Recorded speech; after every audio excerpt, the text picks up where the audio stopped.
আল্লাহ তাআলা কিয়ামতের দিন সাইয়েদনা নূহ আলাইহিস সালামকে বলবেন, নূহ তুমি কি দাওয়াত পৌঁছিয়েছো তোমার উম্মতের কাছে? নূহ আলাইহিস সালাম বলবেন, হ্যাঁ আমি পৌঁছিয়েছি। এবার নূহের উম্মতকে আল্লাহ জিজ্ঞেস করবেন, এ নূহের উম্মতেরা, তোমাদের নবী নূহ কি দাওয়াত পৌঁছিয়েছে?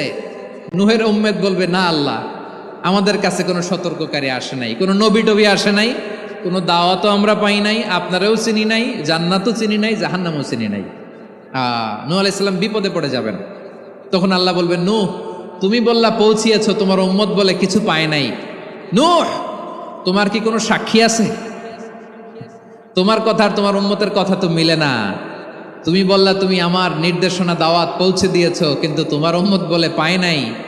নূহ তোমার পক্ষে কোনো সাক্ষী আছে? নূহ আলাইহিস সালাম বলবেন, আছে। কে?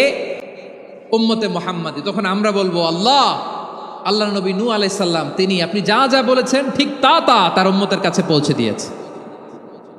এবার নূহের উম্মতের সাথে আমাদের ঝগড়া লাগবে। তারা বলবে, তোমরা আসছো আমাদের হাজার হাজার বছর পরে, তোমরা কি করে জানলা? তোমাদের সাক্ষী ধর্তব্য হবে না? আমরা তখন বলবো, আমাদের কোরআনে তোমাদের নবীর নামে আল্লাহ তাআলা একটা সূরা নাজিল করেছেন, সূরাতে নূহ। আওয়াজ করে পড়েন আল্লাহু আকবার।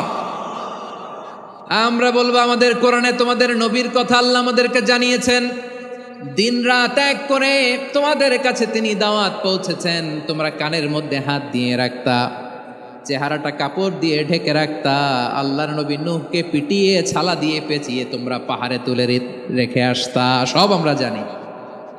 আমরা যখন বলবো এই কথা, নূহের উম্মত চুপসে যাবে। তখন আমরা সত্য বলেছি কিনা এটা আল্লাহ তাআলা জানতে চাইবে বিশ্বনবীর কাছে। তখন বিশ্বনবী আমাদের পক্ষে সাক্ষী দিবেন। আওয়াজ করে বলেন আল্লাহু আকবার। এজন্য আল্লাহ বলেন, নবী আপনি হচ্ছেন সাক্ষ্যদাতা, সব নবীদের উপর আপনি হবেন সাক্ষী, আবার আপনার উম্মতের সাক্ষীর উপর আপনি হবেন সাক্ষী। তার মানে নবী গো, কিয়ামতের কঠিন ময়দানে আপনি হবেন রাজ সাক্ষী।